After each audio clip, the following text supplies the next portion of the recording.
We're back with the 7 domains of grieving, and we're going to talk about finances. This is not the first of the 7 domains in the Grieving podcast. So if you are clicking on this right now and want to go to the start, our first podcast would be on the physical domain, and there's an introduction. But now we're going to talk about the financial part because it's an important domain, the financial domain, and dealing with the loss of a loved one can be hard. My little story is that my mom, with whom I had a complicated relationship, but I never really appreciated how incredibly organized she was. But when it came time for us to move her out of her home and into a nursing home, she, many years before, had given me a power of attorney, and it was written down. So I didn't have to do any legal work. When I went to move her into a nursing home, all that work, I had it right in my hand. And then I found that she had everything tucked in. Her files and her finances were completely organized. She had a will that was quite direct. She had made me a financial power of attorney years before she needed me to be. And she even had her cremation already paid for. So she had paid $200, which was what it was back then, to have anywhere in the country that she might die, she could be cremated, and she already paid for that. I realized what a gift that was, and believe me, I have not created that gift for my son yet. But there are big financial worries for the people who are left behind. So with me today to think about being left behind, I'm going to be the leaver probably before my son goes. And Chloe, who is my wonderful producer, as a young woman could be the leavee, meaning her parents might go before she. So we're going to talk about how we prepare for this, me as the leaver and her as the leavee. So welcome to the 7 domains of grieving, the financial domain, Chloe. So when you're thinking, I asked you, do you have a will? You know what? I don't. And Do you have any stuff? I have lots of stuff, but I don't think about that at this age. Maybe I should. Well, you have a dependent, don't you? I have a dog. But you have a dependent. I made a will when I was 32, after we had our son. I guess I was 34. Oh my gosh, I have to do some arithmetic here.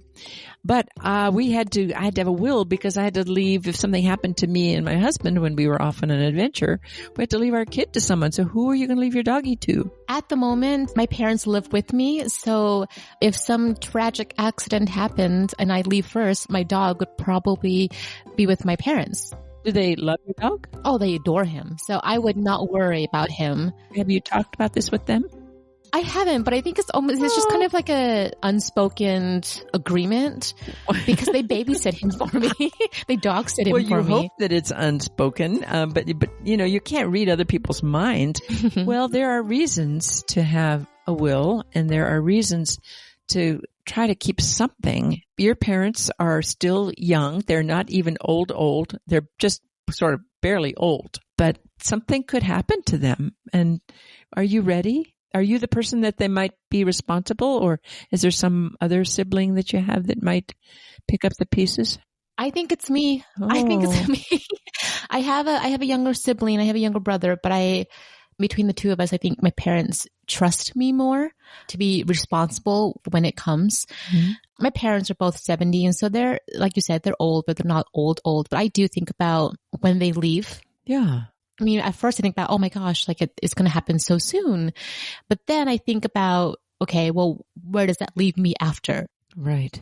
Well, that's ordinary. You can start even pre-grieving when they could be living another 20 years, but getting some kind of financial ducks in a row, or at least things, you know, some people have very strong feelings about certain things going to certain people, and the time that people make bad decisions about who gets what is when they're grieving. My mom has really been very open about saying, hey, you know, I'm getting older. There's money, there's assets, there's bills, there's all this sort of stuff financially. Let's talk about it. Let's talk about kind of what my funeral looks like. Let's talk about what happens after. She's very open about that. My dad, though, he's very superstitious in that if you talk about death, death is going to happen. Oh, that's common in many cultures. Whenever I try to bring it up, he's like, no, it's not going to happen yet. Why would you bring that up? For him, I have a harder time trying to get him to discuss making a will or even just talking to me about kind of what he wants when that time comes, what his funeral looks like. It's very hard for me to talk about that with him because he closes off quite often when that topic and that subject comes up. Right. Some people aren't scared, but they just culturally, you just don't talk about death. I think in some Native American cultures, particularly I think of Navajo, words have so much power. You don't say the word cancer and you don't say the word death and you don't even mention that. I don't know what happens within that particular cultural group when someone dies. I mean, do people just not have a will?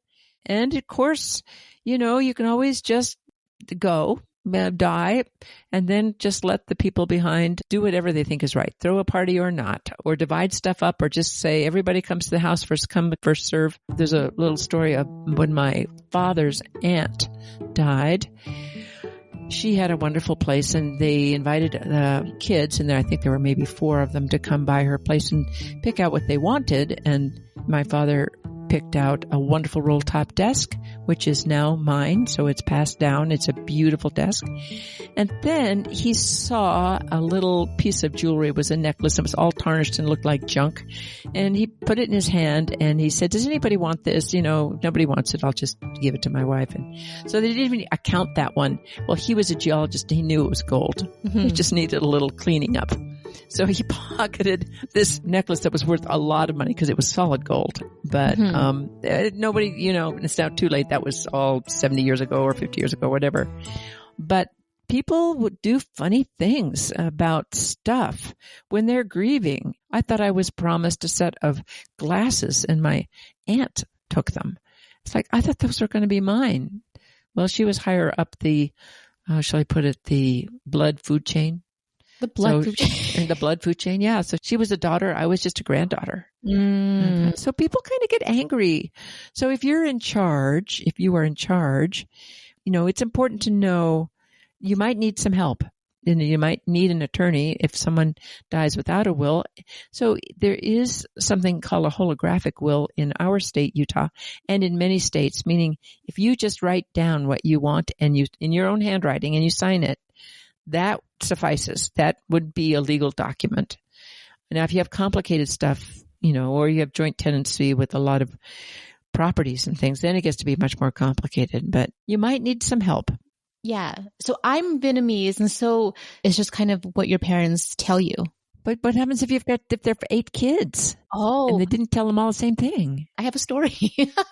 So I'm lucky that both my parents are still with me, and so I haven't had to deal with that personally. But my parents have had to deal with it with their parents, and I've been around for that. My mom grew up in a big family. She is the middle child of 7 kids. And my grandfather never had a will. It was always the son is going to get everything. That sounds bad, but that's how it is. And yeah. I don't know if that's how he planned it. The first son. Yeah, the first son. The first son for her family, for my mom, the siblings was all daughters. So the first son was the only son. And so he got the house. He got majority of the land. That's pretty much what it is the house and the land. Well, in cultures where there isn't a tradition of wills, and there isn't a tradition of writing things down, then our work with the cultural norms is that the first child or the first son gets everything. Yeah, that's kind of how it is with how they did it. And so my uncle essentially got the house. And so there are responsibilities that come with that too, though. In a lot of Asian cultures, your parents live with you.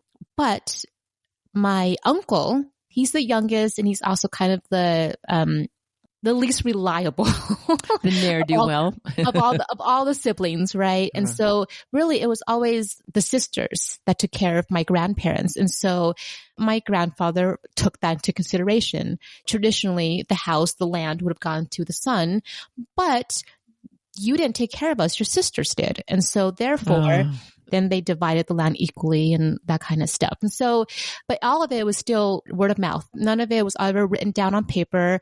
I've heard many disagreements and arguments about what had really been said. Yeah, it's messy without a will. Yeah. Well, there are some steps, and I'm just going to mention a few steps, and that First of all, for people who might be listening and preparing to grieve, it's important if you think about a few steps. One is you might need help. So a professional help, and that usually means an attorney. You do need to, because I have done this, been this person who did it, you need to obtain death certificates, and not just one. So you need death certificates but the bank wants one, and when you shut off the credit card, they want one. And so get a bunch of certified death certificates. That sounds awful. I know, it sounds awful. Just to hold in your hand a bunch of death certificates. I'm sorry, but let me tell you, if you're going to take care of stuff and you're feeling sad and you think you want to try to do the 1, 2, 3, 4, and they say, okay, we can do this for you, but we need a death certificate. Like, oh, really? Prove it to me. Prove it to me. Like, so turning off her Social Security. You need to identify the institutions.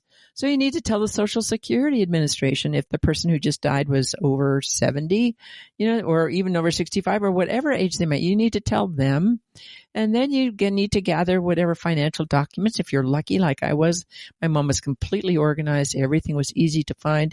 If you're not lucky, like many people are, there's stuff all over the place. And you're grieving. And you don't feel good, and you're not thinking well, and you're not sleeping, and you're trying to arrange a funeral. But you're going to have to get some things together. So you need to gather financial documents, and that's going to be important. You need to settle all debts. Hopefully there's nothing more than a credit card, and that's the only thing you've got. But there might be mortgages and all those things. And so there are debts to settle. And all that's going to take, usually they give you a while. Many will give 6 months to a year if they know that someone's died.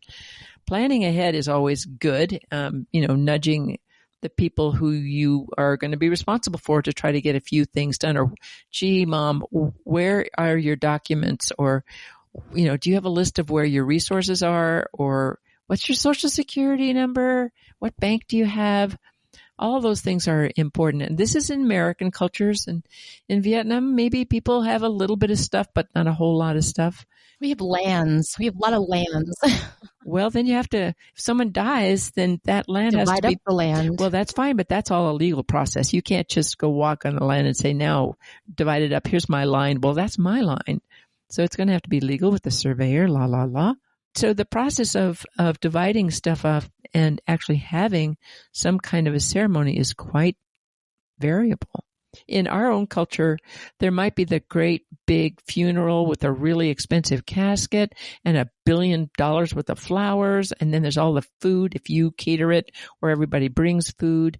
So there's some rituals that are financially expensive. And do you have any rituals in your culture of origin? I think so. I've seen them. Like I mentioned, I grew up most of my life here. I've been here since I was 2. And so I haven't seen it firsthand, but I know of them. And I think, there's this traditional funeral and you bury them or you cremate them. Obviously that costs money. Yeah. And I know there's the celebration of their life afterwards. And we don't burn real money, but there is the tradition, the ritual of burning money. But it's like, let's just say fake money so that they can take with them when they leave as well. And I'm sure all that costs real money. Well, there's going back for us, part of what we understand is culture or is civilization is what's left behind. And often what is a cue is not just a dead body in the field with an arrow stuck in its chest. It's people who've been buried and what they're buried with. And even Neanderthals were buried with flowers. And people who had more stuff, who were higher on the economic food chain, the financial chain, or the status change in their tribe, were buried with more stuff. And all that stuff may be stuff that they had, or it costs stuff. And of course, remember the great tombs in Egypt where the stuff was incredible.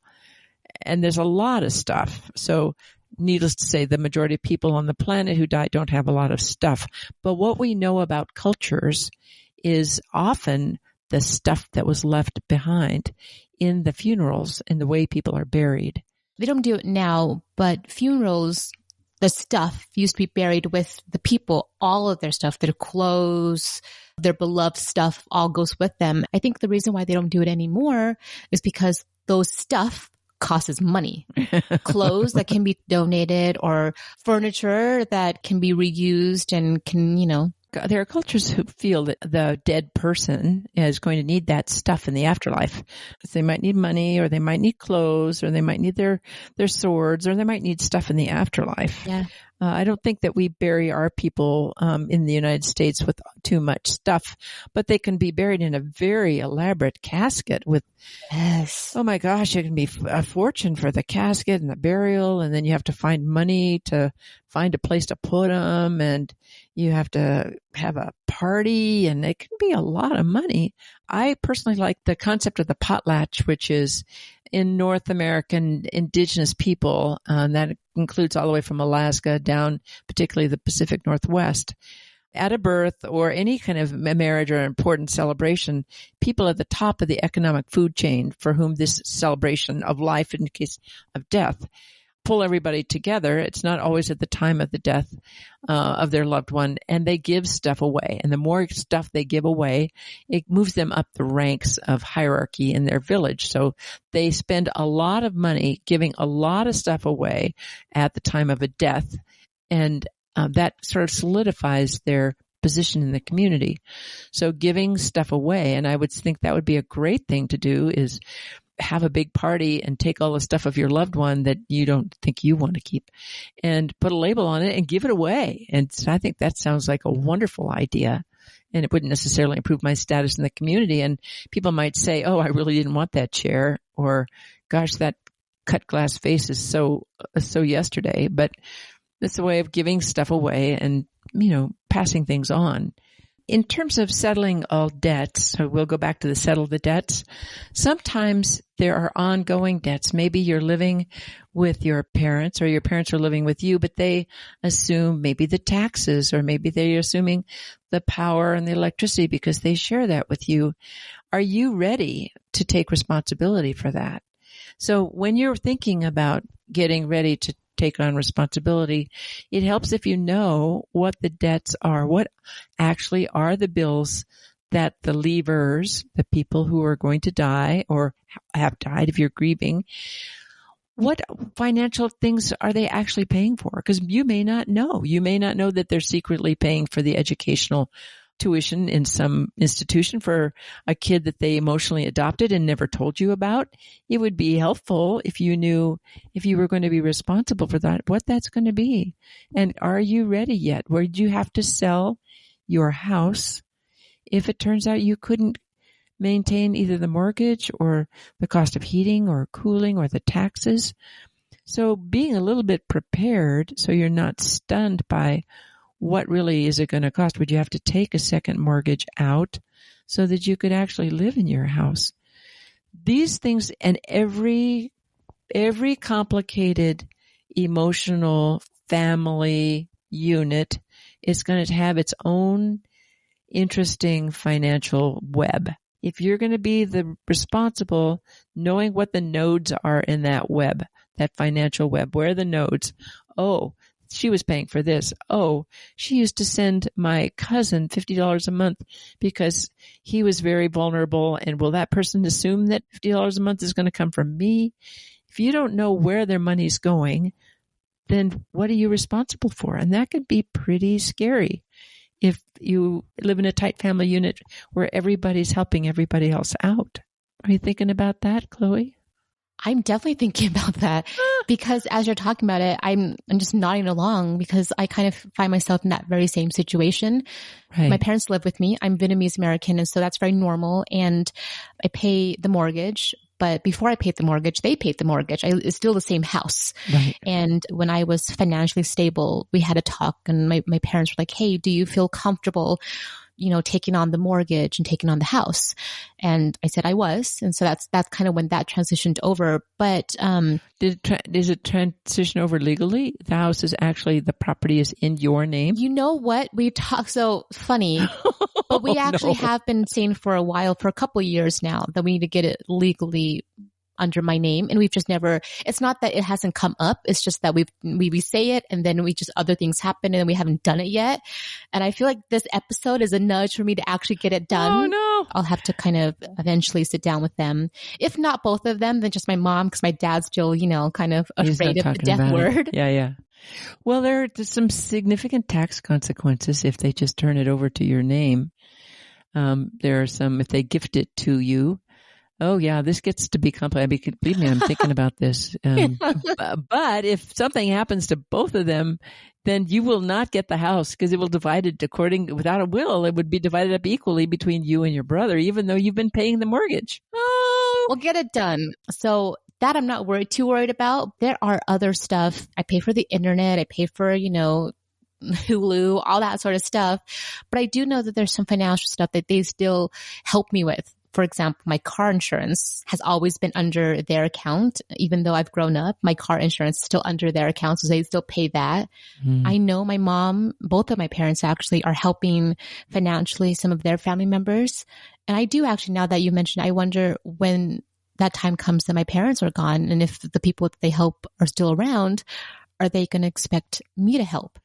Well, that's one of those talk out loud things. You should know, because does it end with your mom, or is the expectation in your extended family now falling to you? That's a great question to ask at the dinner table. Hey, Mom, when you die, you're helping out Auntie so-and-so. Do I have to help out Auntie so-and-so? Okay, listeners, here you have a bright, highly educated person with a pretty good job who's in kind of financial limbo if something happens. So getting prepared in the financial domain ends up being pretty important. If you're going to be the leaver, meaning you're the one who's the next up in the family chain of moving on to the next world, it's good to have your finances and your wishes be known so that it doesn't make it so hard for the person who's grieving to figure it out or to fight with siblings or relatives. If you're the leavee, the person left behind, help your parents or the people that you might be responsible for. You write little things down, because things that are written down in your own hand, called a holographic will, it's legal. So rather than fighting with the relatives over something, you name it what it might be, they can have their choice. They can have their wishes met. I think that before you're grieving and you're not thinking clearly, if having a little bit of a plan written down would be a good thing. If you don't know what your elders are planning, you better kind of figure it out. And if this is the first and only podcast that you listen to in the 7 domains of grieving, go back and check out the 7 domains of grieving in the physical domain, our first one, or pick out any one that seems to interest you as you go along. And we are so grateful for you listening to us in this really dreary talk about grieving and money, to really awful conversations, death and money, death and taxes. Isn't that the two things that are unescapable, are death and taxes? And we're talking about them right now on The Scope. And join us for something more cheerful later.